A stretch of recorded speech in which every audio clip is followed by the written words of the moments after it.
Quinn Navarro's shoulders ached as he climbed the steps of the metro station. But the weight wasn't from his backpack or the grocery bags cutting into his palms.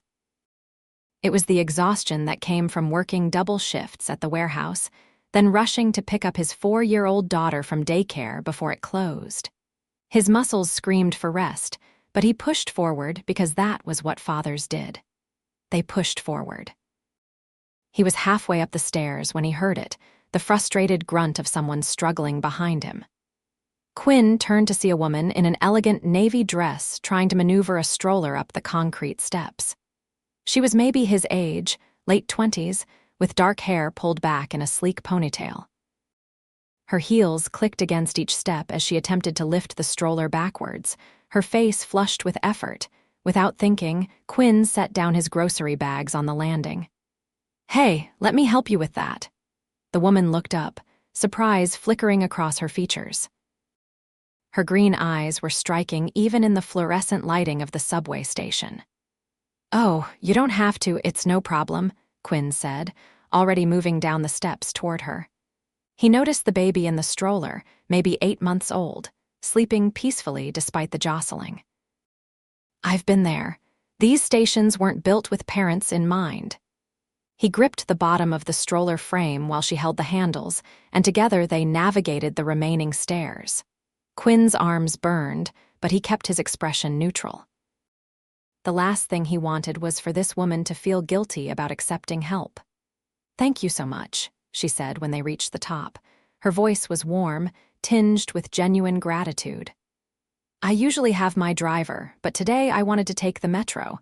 I forgot how challenging it could be." Quinn smiled, brushing off his hands. "No worries, have a good day." He grabbed his grocery bags and turned to leave, but her voice stopped him. "Wait, I didn't catch your name." Quinn Navarro. "I'm Victoria Greene." She extended her hand, and he shook it, noting the softness of her skin against his calloused palm. "Thank you again, Quinn. You really saved me." He nodded, gave a small wave, and headed toward the exit. As he walked away, he didn't notice Victoria watching him with an expression that was more than simple gratitude. She had noticed the way he moved with purpose, despite his obvious fatigue, the gentleness in his hands as he steadied her stroller, the kindness in his eyes that seemed rare in this city. Quinn didn't think about the encounter again until he was home, feeding his daughter Emma mac and cheese while she told him about her day at daycare.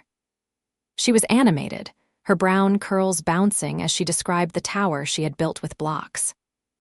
"It was this big, Daddy," Emma said, stretching her arms as wide as they would go. "Wow, that sounds amazing, Princess," Quinn said, wiping sauce from her chin with a napkin. His apartment was small, just a 1-bedroom in a neighborhood that had seen better days, but it was clean and filled with Emma's artwork and toys. Quinn slept on the couch so Emma could have the bedroom. It wasn't much, but it was theirs, and that was what mattered. After putting Emma to bed, Quinn collapsed onto the couch and stared at the ceiling. His ex-girlfriend Sarah had left when Emma was 6 months old, unable to handle the responsibility of parenthood. She had walked out one morning and never returned, leaving Quinn to figure out fatherhood alone.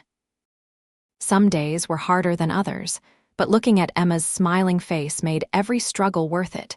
3 days later, Quinn was at the same metro station, this time carrying Emma on his shoulders. She giggled as they descended the stairs, her small hands gripping his hair. "Gently, Em," he said with a laugh. "Daddy needs that hair." "You have lots of hair, Daddy," Emma declared.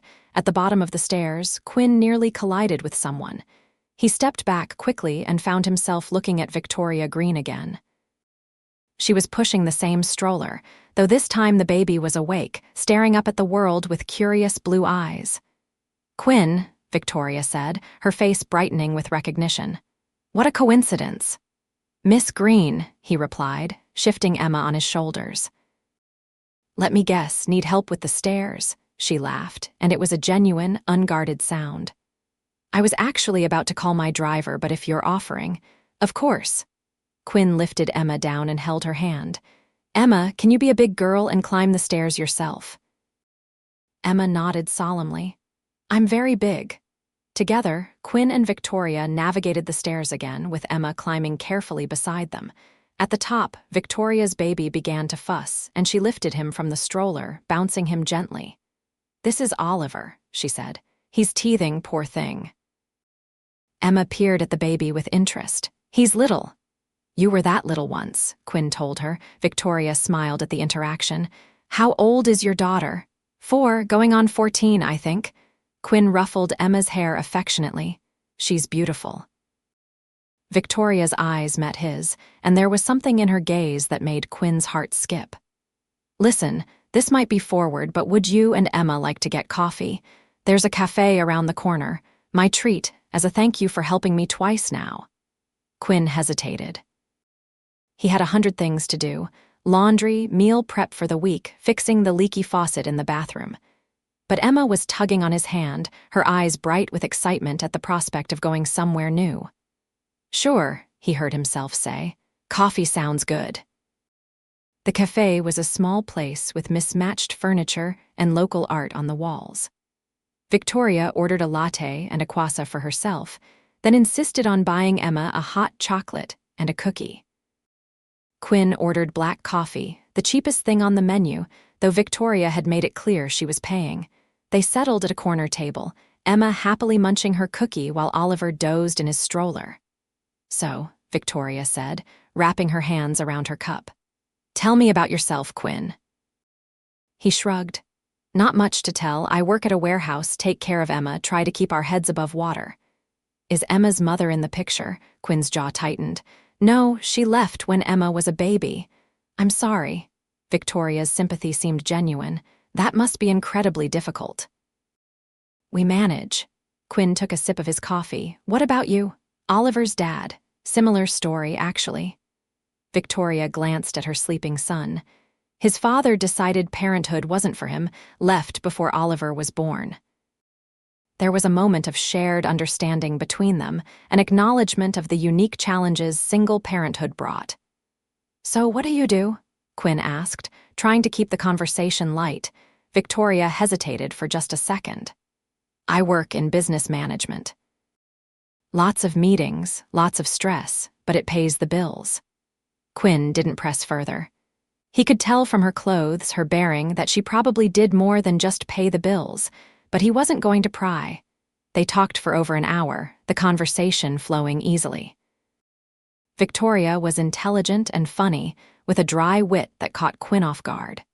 She asked about his work, his hobbies, his dreams for Emma's future, and she listened with genuine interest.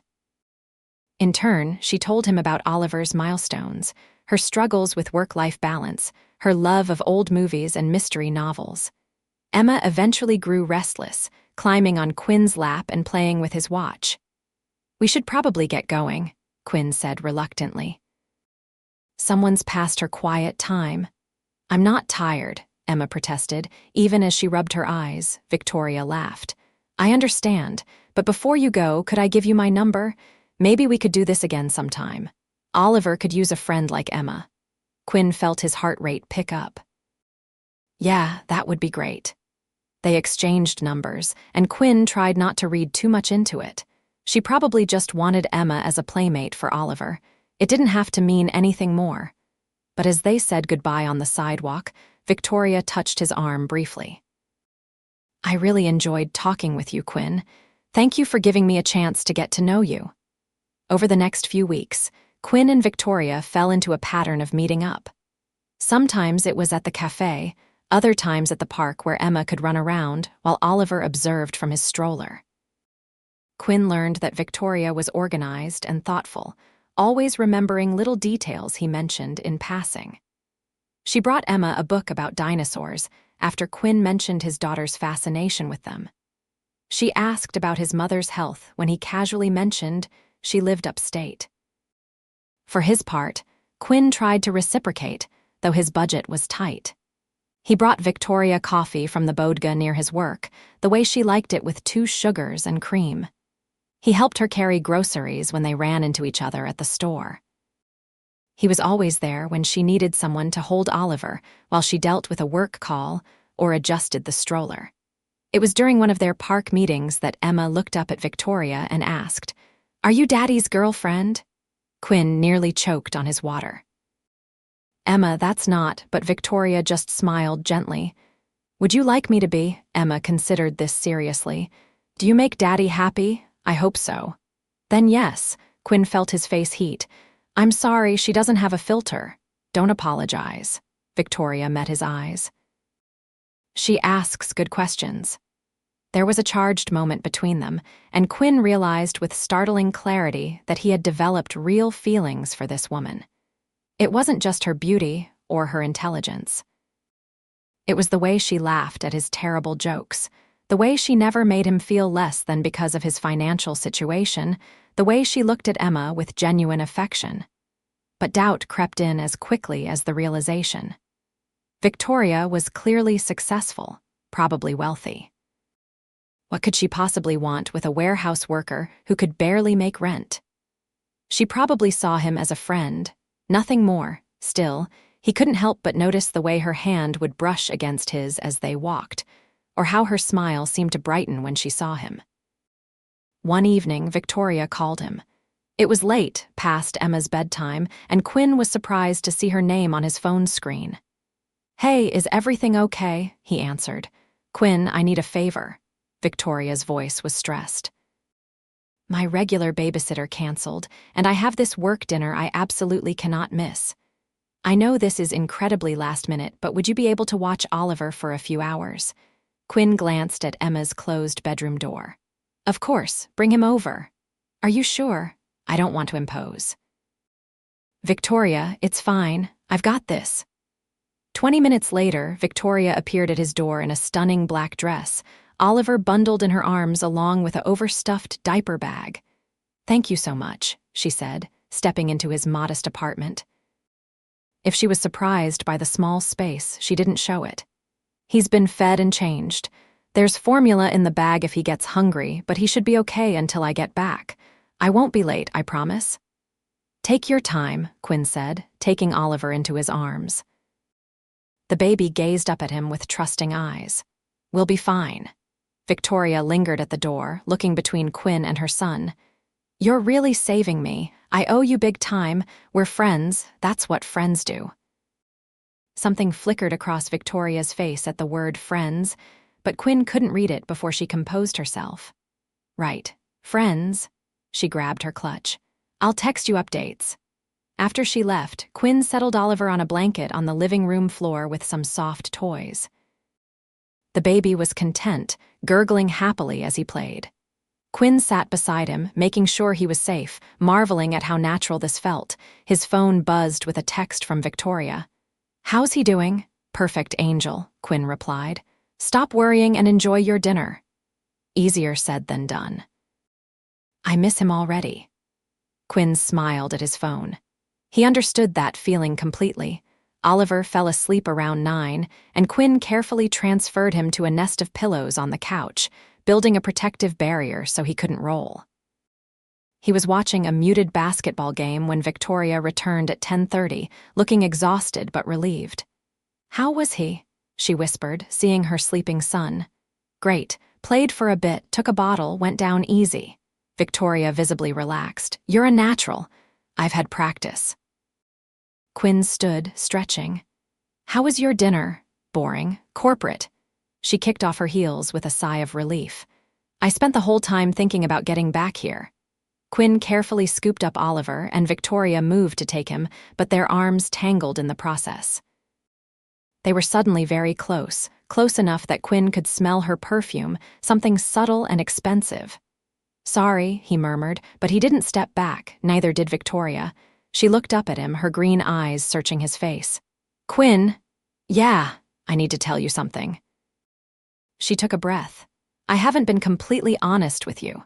Quinn's stomach dropped. Here it came, whatever truth she had been hiding. "I don't work in business management." "Well, I do, but that's not the whole story." Victoria looked nervous, which was unusual for her. "I'm the CEO of Greene Industries." "The tech company?" Quinn blinked. Greene Industries was massive, a company he had heard about even in his limited exposure to the business world. They made software and hardware, employed thousands of people, and were worth billions. "You're a CEO," he said slowly. "Yes. Of Greene Industries." "Yes." Quinn took a step back, carefully adjusting Oliver in his arms. "Why didn't you tell me?" "Because of this." Victoria gestured between them. "Because I was tired of people treating me differently when they found out. Because you saw me as just Victoria, a mom struggling with a stroller, and that was wonderful. I didn't want to lose that. I wouldn't have treated you differently. Wouldn't you have?" she challenged gently. "Be honest." Quinn thought about it. Would he have approached her in the first place if he had known? Would he have relaxed into their friendship so easily, or would he have been intimidated, careful, constantly aware of the gap between them? Maybe, he admitted. "I don't know." "I'm still the same person," Victoria said softly. "I'm still the woman who couldn't get a stroller up the stairs. I'm still the mom who worries about Oliver constantly. I'm still the person who thinks your jokes are funny and loves talking with you about everything and nothing.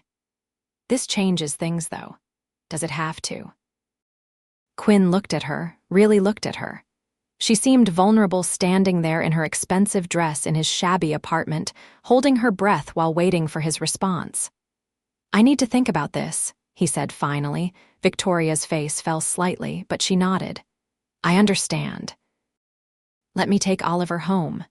The transfer was awkward, both of them avoiding eye contact. Victoria gathered Oliver's things quickly and left with a quiet "thank you," and Quinn was alone with his thoughts.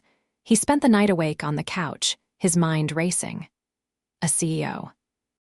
Victoria was a CEO of a major corporation, and she had been spending her free time with him, a warehouse worker who could barely afford coffee at the cafe where they met. It didn't make sense, unless she pitied him. The thought made his stomach turn. Was that what this was? Charity. A wealthy woman amusing herself with someone from a different world.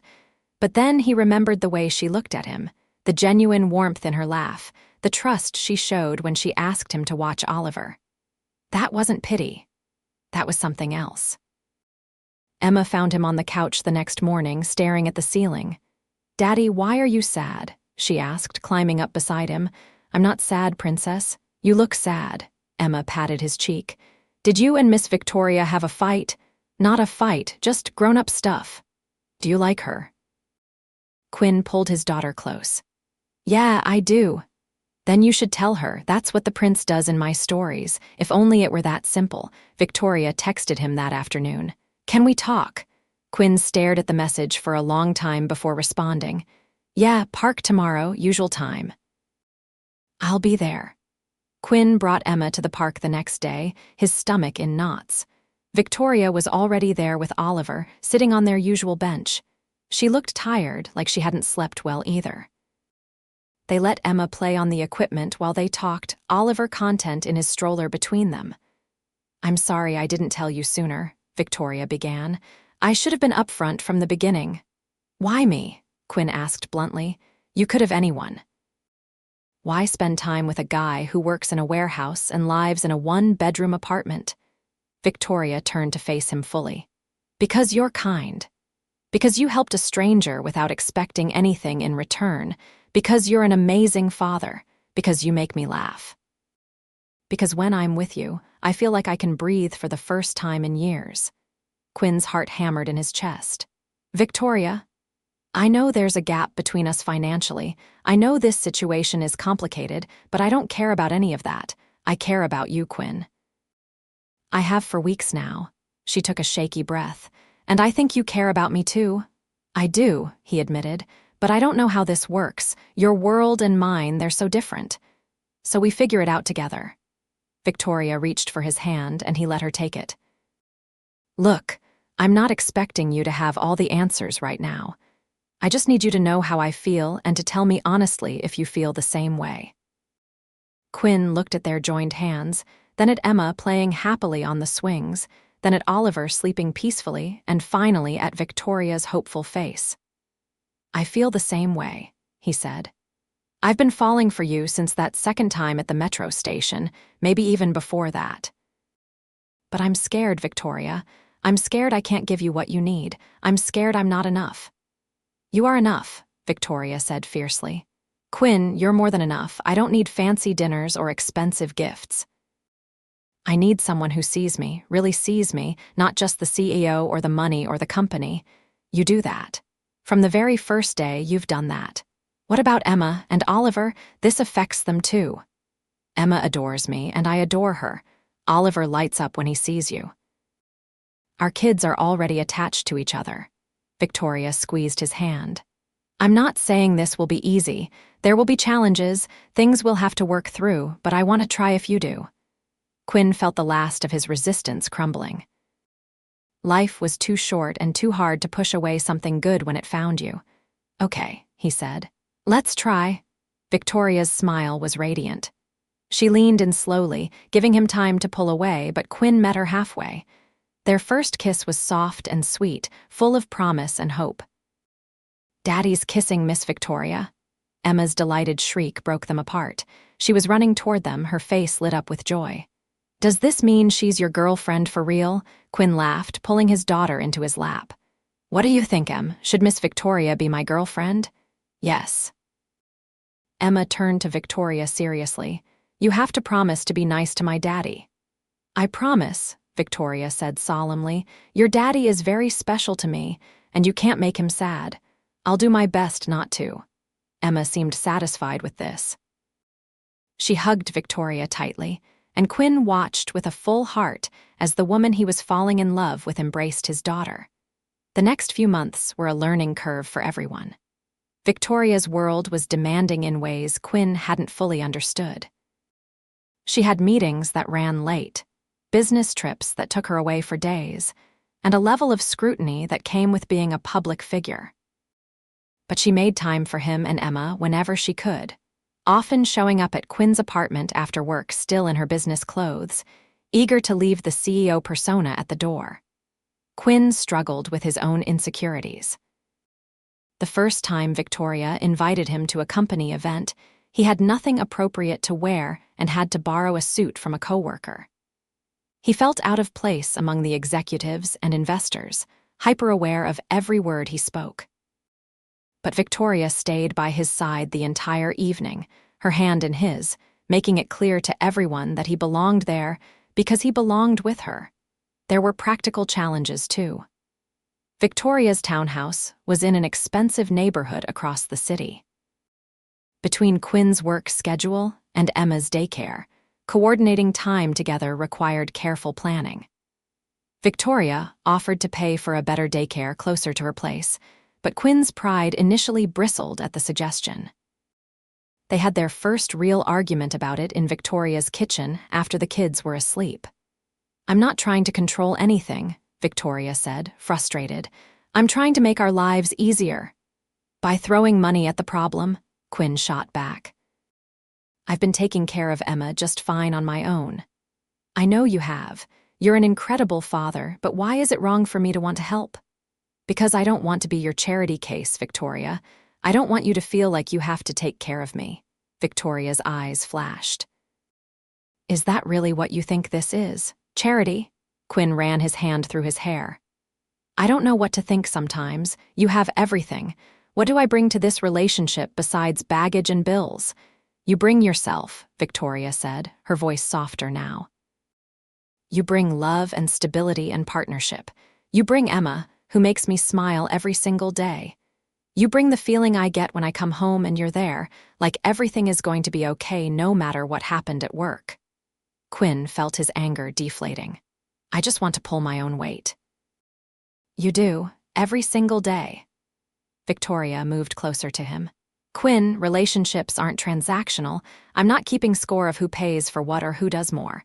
We're a team and teams support each other. If the situation were reversed, if you had the means to make things easier, wouldn't you do it? He thought about that. If he could give Emma better opportunities, a safer neighborhood, more stability, he would do it in a heartbeat. Yeah, I would. So let me, please. Not because you need saving, but because I love you and I want to make our lives together better. It was the first time she had said those words. I love you. Quinn pulled her into his arms. I love you too, he whispered against her hair. I'm sorry for being stubborn. You're not stubborn. You're proud and independent, and those are things I love about you, but you have to let me in, all the way in." They transferred Emma to a better daycare near Victoria's place the following week. Quinn still insisted on paying his share, and Victoria agreed, even though they both knew her share was significantly larger. It was a compromise, and that was what relationships were built on. As fall turned to winter, their relationship deepened. Emma and Oliver became inseparable, with Oliver crawling after Emma wherever she went and Emma taking her role as big sister seriously.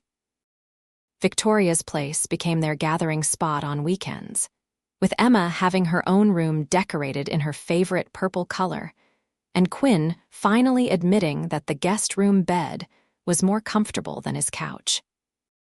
Quinn met Victoria's parents over Thanksgiving, a nerve-wracking experience that turned out better than he expected. Richard and Margaret Greene were initially reserved, clearly concerned about their daughter's choice to date a warehouse worker, but Emma's charm won them over. By the end of the evening, Margaret was showing Emma family photo albums, and Richard was deep in conversation with Quinn about sports.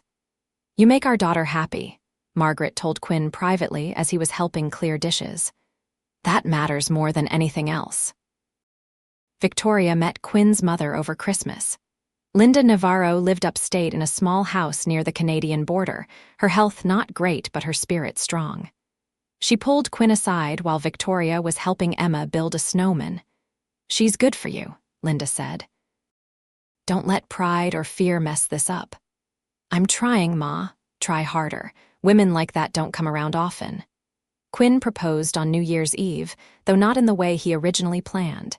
He had intended to do it at midnight during the fireworks, a grand romantic gesture. But Emma came down with a stomach bug around 8, and suddenly, the glamorous party Victoria had been invited to didn't matter. They spent the evening taking turns sitting with Emma, bringing her water and crackers, making sure she was comfortable. Around 11, Emma finally fell asleep, exhausted. Quinn and Victoria collapsed on the couch in her living room, both wearing sweatpants and looking haggard. "Some New Year's Eve," Victoria said with a tired laugh. "Yeah." Quinn looked at her, this incredible woman who had spent her evening cleaning up after his sick daughter without a single complaint, and he knew he couldn't wait any longer. "Victoria." Marry me." She sat up, suddenly alert. "What?" Quinn pulled the ring box from his pocket. He had been carrying it around for weeks, waiting for the perfect moment. "This isn't how I planned it. I wanted fireworks and champagne and something worthy of you, but I can't wait anymore. I want to spend every New Year's Eve with you, whether we're at fancy parties or taking care of sick kids. I want to be your partner in everything. I want to build a life with you. So, Victoria Greene, will you marry me?" Victoria's eyes were shining with tears. "Yes, yes, Quinn, of course, yes." He slipped the ring onto her finger. It was modest compared to what she could afford herself, but she looked at it like it was the most precious thing in the world. "It's perfect," she whispered. "You're perfect." They kissed as the clock struck midnight, the sound of fireworks echoing in the distance. Emma appeared in the doorway, rubbing her eyes. "Why are you kissing?" she asked sleepily. Quinn pulled away from Victoria, grinning, because Victoria said yes. "Yes to what?" "To being part of our family forever, to being your mom if you want that." Emma's face broke into the biggest smile Quinn had ever seen. She ran to them and they both scooped her up, the three of them tangled together on the couch. "I want that," Emma said firmly. "Can Oliver be my real brother then?" Victoria laughed through her tears. "Yes, sweetheart. He'll be your real brother." They decided on a small wedding that spring, just family and close friends. Victoria's parents offered to pay for an elaborate event, but both Quinn and Victoria wanted something intimate and meaningful. They got married in Victoria's parents' garden upstate, with Emma as the flower girl and Oliver being held by Victoria's father during the ceremony. Quinn wore a suit that actually fit, purchased with Victoria's help, though he had insisted on contributing. Victoria wore a simple white dress that made her look like something out of a dream. As they exchanged vows, Quinn couldn't believe this was his life. "I promise to support your dreams," Victoria said, her voice steady despite the tears in her eyes. "I promise to be a partner in every sense of the word. I promise to love Emma as my own and to help you raise our children with kindness and strength. I promise to choose you every day for the rest of our lives." Quinn had written his own vows, practicing them dozens of times so he wouldn't freeze up. "I promise to be worthy of your love. I promise to be the rock you lean on when things get hard. I promise to love Oliver as my own son and to be the father both our children deserve. I promise to never let my pride get in the way of us. I promise to love you fiercely and completely until my last breath." When they were pronounced husband and wife, the small gathering erupted in applause. Emma cheered the loudest, throwing her basket of petals in the air in celebration. The reception was held in a rented tent on the same property. There was music and dancing, good food and better company. Quinn watched Victoria twirl Emma around the dance floor, both of them laughing, and felt a swell of emotion so strong it nearly knocked him over. "You did good, son," his mother said, appearing at his elbow. She looked healthier than she had in months, happy. "Real good. I got lucky, Ma. Luck has nothing to do with it. You're a good man who deserves good things." Later that night, after the guests had gone home and the kids were asleep in the house, Quinn and Victoria stood in the garden under the stars. "Mrs. Navarro," Quinn said, testing out her new name. Victoria wrinkled her nose.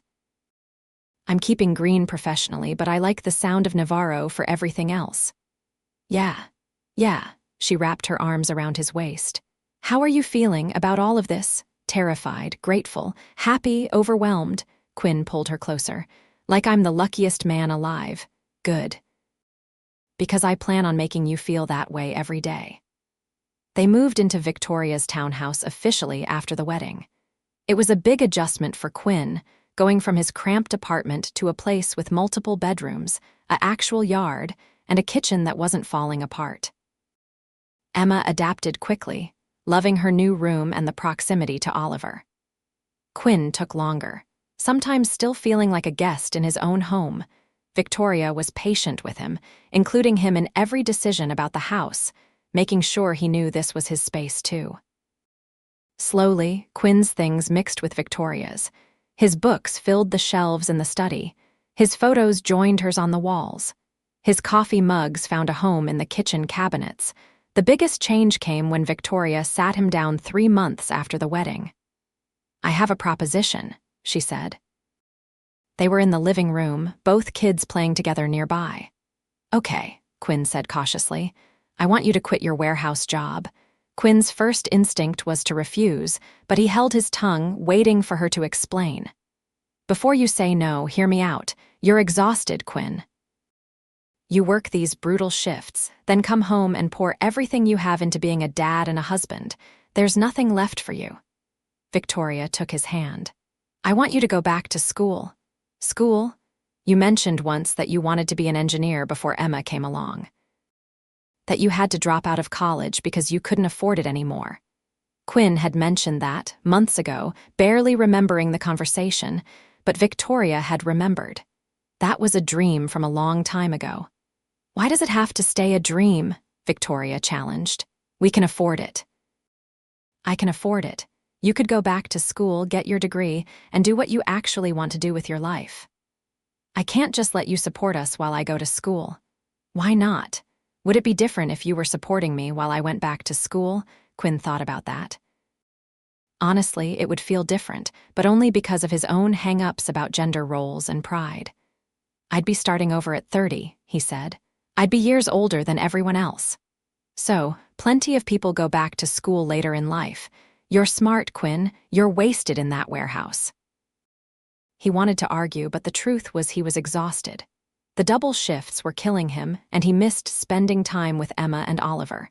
He missed having energy for Victoria at the end of the day. "What about Emma and Oliver?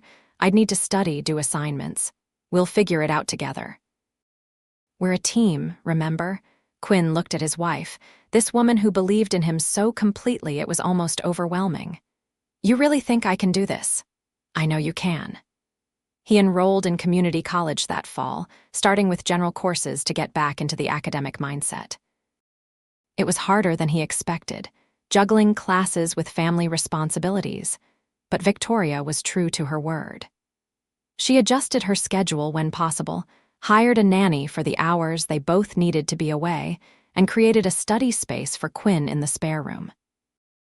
Emma was proud of her daddy going to school, often asking to see his homework. Oliver, now a toddler, would toddle into Quinn's study and climb onto his lap, and Quinn learned to balance textbooks with a squirming child. 2 years later, Quinn transferred to a 4-year university to complete his engineering degree. Victoria threw him a party to celebrate, inviting their friends and family. Emma made a banner that said, "Daddy's going to college," with pictures she had drawn of Quinn in a graduation cap. Life settled into a new rhythm. Quinn attended classes during the day, picked up the kids from school, and studied in the evenings while Victoria worked late. On weekends, they were all together, doing normal family things, going to the park, having movie nights, visiting grandparents. There were hard moments, of course. Quinn struggled with a particularly difficult calculus course and nearly gave up, convinced he was too old and too out of practice. Victoria stayed up with him night after night, quizzing him on formulas and bringing him coffee until he finally passed the final exam. Victoria had her own challenges at work. The board questioned some of her decisions, competitors made moves that threatened market share, and the stress sometimes followed her home. Quinn learned to recognize when she needed space and when she needed to talk, becoming the sounding board she had been for him. They had their second real fight when Victoria's ex, Oliver's biological father, suddenly reappeared wanting visitation rights. The man had been absent for Oliver's entire life, and now he was threatening legal action. "He doesn't get to just show up," Quinn said angrily. He had been Oliver's father in every way that mattered. The thought of that man disrupting their son's life made his blood boil. "I know, but legally he might have rights," Victoria said. She was scared, Quinn could tell, even though she was trying to stay calm. "Then we fight him. We get the best lawyers, and we fight him." They did fight, and it was exhausting and expensive, even with Victoria's resources. The man eventually dropped his claim when it became clear he had no real interest in being a father, just in getting money from Victoria. But the ordeal left them all shaken. Oliver, now 3, had nightmares for weeks. Quinn would sit with him in the rocking chair in his room, singing soft songs until the boy fell back asleep. Victoria threw herself into work as a coping mechanism until Quinn gently pulled her back, reminding her that they needed to process this together. "I was so scared," Victoria admitted one night as they lay in bed. "Scared he would take Oliver away, scared I'd lose my son." "You'll never lose him." "I'll never let that happen." Quinn held her as she cried, something she rarely allowed herself to do. The experience brought them closer, a reminder that they were stronger together than apart. Quinn graduated with his engineering degree on a sunny day in May. His mother made the trip down, her health declining but her pride in her son evident. Victoria, Emma, and Oliver sat in the front row, cheering louder than anyone when Quinn's name was called. "Daddy did it?" Emma yelled, jumping up and down. After the ceremony, they took photos on the university lawn. Quinn in his cap and gown, Victoria at his side, Emma and Oliver in front of them. A family, complete and whole. Quinn was offered a job at a mid-sized engineering firm within a month of graduation. The salary was good, not comparable to Victoria's CEO income, but respectable. More importantly, the work was fulfilling in a way the warehouse never had been. On his first day, Victoria kissed him goodbye at the door. "I'm so proud of you," she said. "I couldn't have done it without you." "Yes, you could have, but I'm glad you didn't have to." As Quinn's career progressed, things balanced out between them. He wasn't dependent on Victoria's income anymore, though hers was still significantly higher. But it mattered less now. They were partners in every sense, both contributing to their household in their own ways. When Emma turned 8, she asked for a little sister. "Oliver's great, but I want a sister too," she announced over breakfast. Quinn and Victoria exchanged glances. They had talked about having more children, but hadn't made any firm decisions. "What do you think?" Quinn asked Victoria later. "I think our family could handle another member," Victoria said with a smile. "I'm not getting any younger, and I'd love to have a child with you, biologically ours together. Even though we already have Emma and Oliver, they're already ours, biology doesn't change that. But yes, I'd like to have a baby with you." Their daughter Rachel was born the following spring, a healthy baby with Quinn's dark hair and Victoria's green eyes.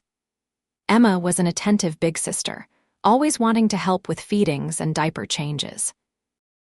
Oliver was less interested in the baby, more focused on his trucks and blocks, but he would gently pat Rachel's head when prompted. The sleep deprivation was brutal, but they tackled it together, taking turns with night feedings so neither was completely exhausted. Quinn's flexible work schedule helped, and Victoria took a full maternity leave, something she had never done with Oliver. "This is different," she said, cradling Rachel in the rocking chair. "With Oliver, I was alone and scared, trying to prove I could do it all. Now I can just enjoy her." Quinn watched his wife with their daughter and felt a contentment he had never imagined possible years ago when he was just a struggling single dad carrying a stroller up metro stairs. Life continued, full and busy, and sometimes chaotic. Emma started 3rd grade and discovered a love for soccer. Oliver went to preschool and showed an early aptitude for art. Rachel grew from an infant to a toddler, her personality emerging as sweet but stubborn. Quinn advanced at his firm, eventually leading his own team of engineers. Victoria continued to run her company, though she made a conscious effort to maintain work-life balance, turning down opportunities that would take her away from family for extended periods. They celebrated their 5th wedding anniversary with a trip to the Caribbean, Victoria's parents watching the kids for a week. It was the first time they had been truly alone since Rachel's birth. "Remember when you carried my stroller up those stairs?" Victoria asked. They were on the beach, watching the sunset. "How could I forget? Changed my whole life." "Mine too," Victoria leaned against him. "I was at such a low point that day, exhausted from work, struggling with motherhood alone, feeling like I had to be perfect at everything. And then you just helped, no questions asked, no ulterior motives. You reminded me that there were still good people in the world. I just saw someone who needed help.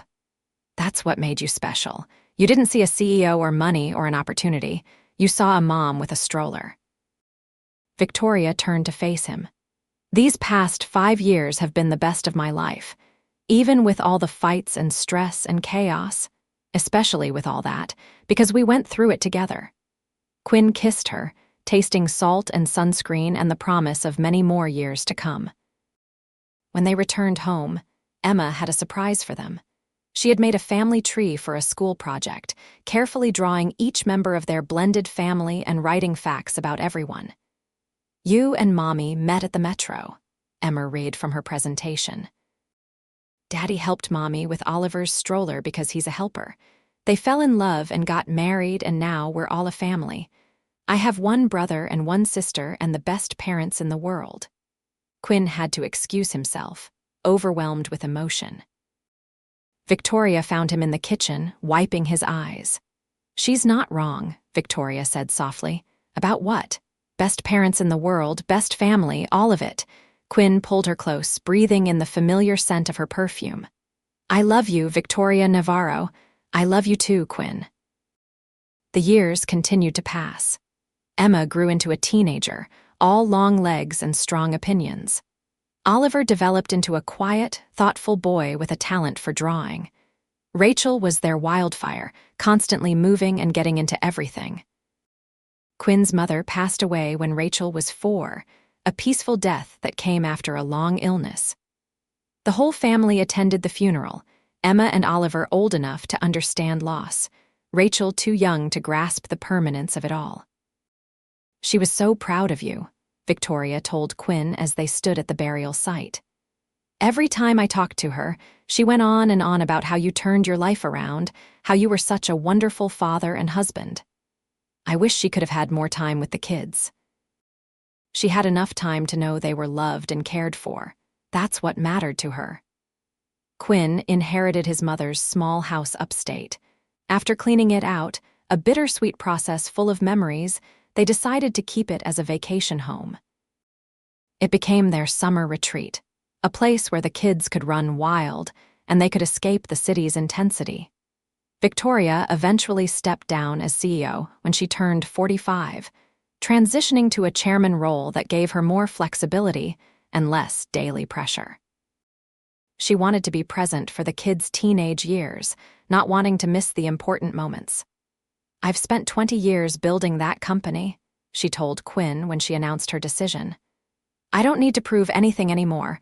I want to focus on us, on our family." Quinn supported her decision completely, understanding the weight she had been carrying all these years. With more free time, Victoria got involved in Emma's school, chaperoning field trips and helping with fundraisers. She attended Oliver's art shows, often buying multiple pieces to encourage his talent. She was there for Rachel's dance recitals, video camera in hand, cheering louder than anyone. They became that couple that people looked at and wondered how they made it work. The former CAO and the engineer, the wealthy businesswoman and the former warehouse worker, the blended family that seemed too perfect to be real. But they knew the truth. It wasn't perfect. There were still arguments about money and parenting, and whose turn it was to deal with the broken dishwasher. There were still moments of doubt and frustration and exhaustion. What made them work was the choice they made every day to choose each other, to communicate even when it was hard, to remember that they were on the same team. Emma graduated high school with honors and a full soccer scholarship to a good university. The ceremony was emotional, Quinn thinking about how his little girl had grown into this confident young woman. "I'm going to miss her," Victoria said that night as they lay in bed. "Me too, but we did good. Look at her, Victoria, she's amazing." "She is, they all are." Oliver was 14 now, applying to art programs for high school. Rachel was 9, still their wildfire but channeling that energy into dance and gymnastics. On their 15th wedding anniversary, Quinn and Victoria renewed their vows. It was a small ceremony, just them and the kids and a handful of friends, held in the same garden where they had first married. Emma cried through the whole thing. Oliver drew them a portrait as a gift. Rachel insisted on being the flower girl again, even though she was too old for it. 15 years ago, I promised to love you forever, Quinn said, holding Victoria's hands. That was the easiest promise I ever made and the one I'm most proud of keeping. You've made me a better man, a better father, a better person. Here's to 15 more and 15 after that, and as many as we're lucky enough to get. Victoria's vows were equally heartfelt, speaking of partnership and growth and the unexpected beauty of their love story. As they kissed, their kids cheering, Quinn thought back to that day at the metro station. He had been exhausted, struggling, barely keeping his head above water. He had helped a stranger with a stroller because it was the right thing to do, never imagining it would lead to this. Life was funny that way. One small act of kindness, one moment of connection, and everything changed. Years later, at Oliver's art school graduation, Quinn stood with Victoria watching their son accept his diploma. Rachel was about to start high school, already receiving interest from college dance programs. Emma was in her 3rd year of college, thriving on and off the soccer field. We did it, Victoria whispered, linking her arm through Quinn's. Did what? Everything we set out to do. Raised good kids, built a life together, made it work despite all the odds. Quinn looked at his wife, still beautiful after all these years, her hair now showing threads of silver, laugh lines around her eyes from years of smiling. It was never about the odds, he said. It was about us deciding we were worth fighting for. That night, after the celebrations were over and the kids were in their rooms, Quinn and Victoria sat on their back porch, a bottle of wine between them. "Do you ever think about how different things could have been?" Victoria asked. "If I had taken a different train that day, if you had been running too late to help?" "Sometimes, but I try not to dwell on it. We found each other, and that's what matters." "You know what I think about," Victoria smiled. "I think about how I was this powerful CEO, used to being in control of everything, and I couldn't get a simple stroller up the stairs. And you, this man who had every reason to be bitter about life, stopped to help anyway. You weren't trying to impress me or get something from me. You were just being you. I saw someone who needed help. You saw me, the real me, underneath the job title and the money. That's why I fell in love with you, Quinn, because you saw me, and you saw me. Not the struggling dad or the warehouse worker, just me." They sat in comfortable silence, watching the stars emerge in the darkening sky. Somewhere inside, they could hear the kids talking and laughing, the sounds of their family. "I'd do it all again," Victoria said softly. "Every hard moment, every challenge, every fight. I'd do it all again to end up right here." "Me too," Quinn agreed. "Every single time." As they sat together in the peaceful evening, Quinn reflected on the journey that had brought them here. From that chance meeting at the metro station to this moment, surrounded by the family they had built together, it had been anything but easy. But it had been worth it. Every struggle, every sacrifice, every moment of doubt had led to this life full of love and purpose. He thought about the man he had been 15 years ago, exhausted and struggling, wondering if things would ever get better. If he could go back and tell that man what was coming, that helping a stranger with a stroller would change everything, would he believe it? Probably not. But that was okay. Some stories were too good to be believed until you lived them yourself. Victoria leaned her head on his shoulder, and Quinn wrapped his arm around her, holding her close. Inside, Rachel laughed at something Oliver said, and they could hear Emma video calling from college, her voice excited as she shared news about an upcoming game. This was their happily ever after. Not perfect, but real. Not easy, but worth it. Not what either of them had planned, but better than anything they could have imagined. And it had all started with a simple act of kindness on a metro station staircase, proving that sometimes the smallest gestures lead to the biggest changes, and that love can find you in the most unexpected places, at the most unexpected times, if you're just willing to help carry someone's burden up the stairs. Quinn smiled, kissed his wife's forehead, and settled in to enjoy the evening, grateful for every moment that had led them here and excited for all the moments still to come. Their story, which had begun with such unlikely circumstances, had become something beautiful and lasting, a testament to the power of kindness, the strength of commitment, and the enduring nature of true love. As darkness fully settled and the first stars became visible, Quinn made a silent promise to never take this life for granted, to cherish every day with Victoria and their children, and to always remember that sometimes the best things in life come from simply being willing to help a stranger in need.